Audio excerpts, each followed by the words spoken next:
I've seen so many changes in Brighton. I'm not going to give my age away, but when you get older, you do. You take notice of what's happening more so than when you're a teenager or anything. Long as there's a place to go, that's fine.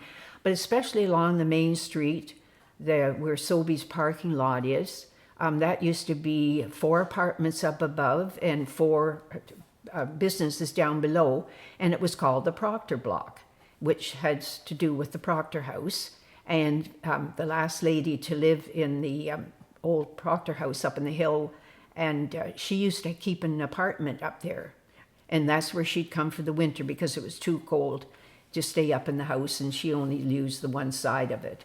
And there was 3 other apartments up there. I can visualize another lady that lived there, but other than that, downstairs there was Thompson's Meat Market and Grocery Store, the Big 3 Cafe, which we teenagers all loved, and there was Netley's Insurance, and then the one farthest west, I think, it used to be the Wright's Garage, and then they moved on up the street and where the CIBC is.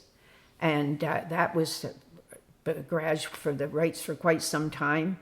And the post office is still the same, but where Kate's shoe store is, their library used to be there once upon a time, and then it got flooded downstairs, so then they moved.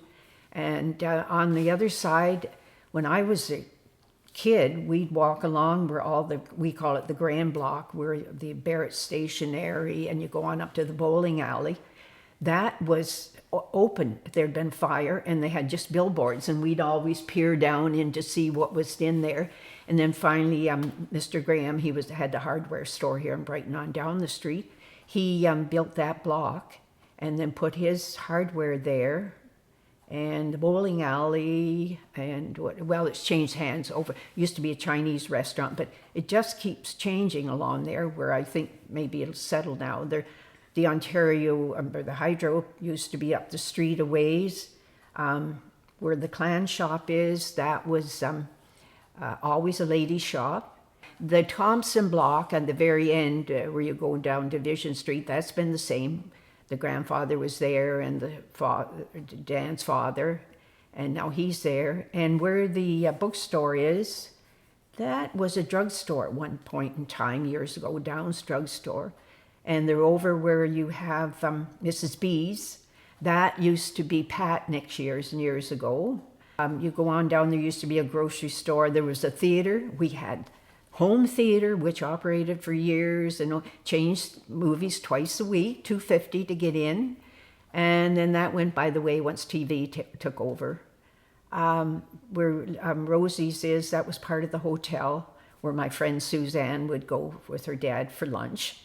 And the park has always been the park there. A lot of changes. I've seen things, the gazebo and that, come and go. And what else along Main Street? Well, where Lola's is, that used to be a car show, or a car place.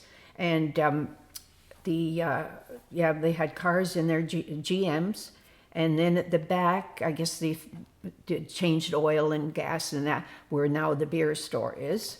Let me see, what else?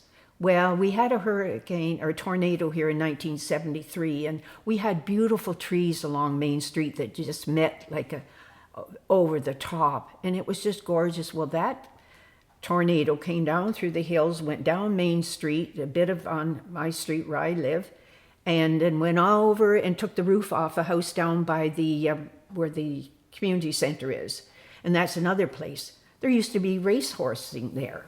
I can remember my dad talking about that, sulkies, and there was that, and there was an old grandstand, and this is about the 2nd or 3rd community center that's been there.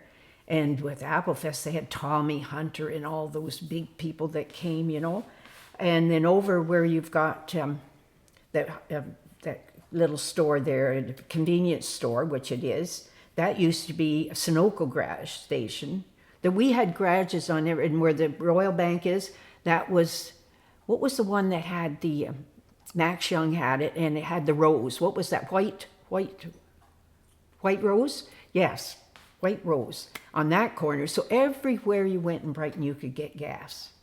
So you wonder how they all made a career of it, but they did. Yes, if you're heading towards coming around the corner, heading to Trenton, there's a vacant lot, and then you have a big, large pharmacy, and that used to be 2 gas stations. There was a little wee one called Lockwood's, and then the one in the corner was a big one where you could get everything done, and it was Shell. And I remember Ron Smith had that for years and years. He had bought it from George Thorne. And they're long gone where the pharmacy is now, and where the end of the thread is, that used to be Stedman's. And I remember as a teenager working in there. And it was Stedman's for just, not that many years ago. And we would, Lina Schumann was the manager, and she always liked to go over to Prescale Point at Saturday night where they had the dances. So Joan Cummings and I, we would sometimes go with her. We really weren't maybe of the age, but we just went over and listened for a while, and then she'd bring us home again. It was just a fun place to work, and I met a lot of people. There was one lady in particular around, I'm from Brighton, and she came, I bet, every week for hairnets. And we'd go through it. What kind do you like? Well, and she'd look and she'd look. And then, do you want it for long hair or short hair? And we did, that's about the only thing I remember about working at Stedman's, because it stuck in my mind because she was a good customer. Where our store, Ellery Drapes and Carpet is now the health store. Rexall drugstore was always Scanlon's, I still call it Scanlon's.